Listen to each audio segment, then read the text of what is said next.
evening. My name is Waldo. I am from Paarl in the Western Cape, and a great privilege to give some feedback about the Western Cape. So I'd just like to remind Tony that the southernmost tip of Africa is not Gauteng.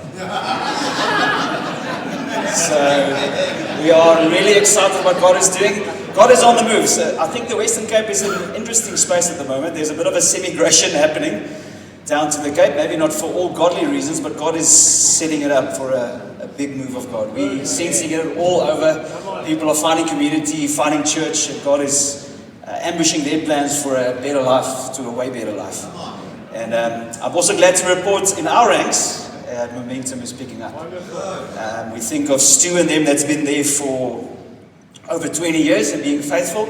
But then we're seeing some new plants. I think of Vander and Taryn that went and planted, Shaq and Claire that went to plant in City Bowl.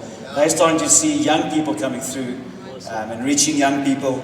And then, of course, what we've seen lately is Robin Gale connected with a Malawian guy. And we've seen a plant partnering under Malawian people, a big Malawian community near Century City. And then there's another new plant in Paarl. Alison, that used to be with Winton and Ingrid, that served faithfully in that town for many years, is starting a new church. So we're very excited about that.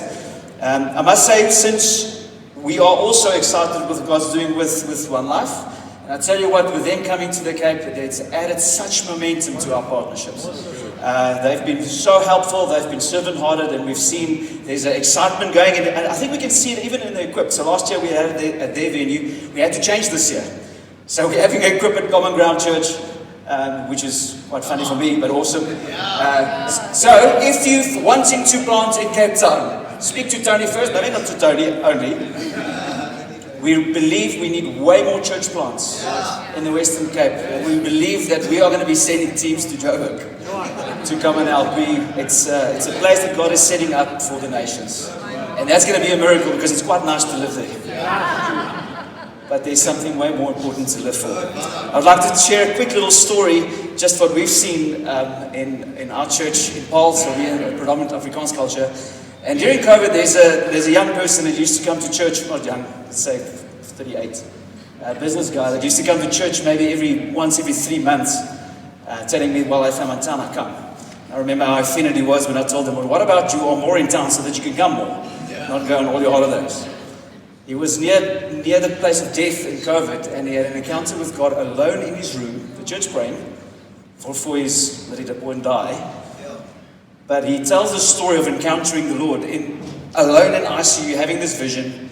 He came out a changed man. I remember he's talking about baptism. So our venue doesn't have anything where we can baptize people in our meetings, so we used to do it in pools.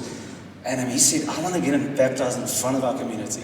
So we built this harvesting bin that the guys used to harvest all the grapes for wine. And we baptized him. He spoke to his parents. We baptized an 80-year-old lady that broke her hip during that week. And then we asked her, you don't have to get baptized now. She said, no, it has to happen. So we baptized him and his mother and I think a cousin of theirs and some other people. So it is incredible what God is doing.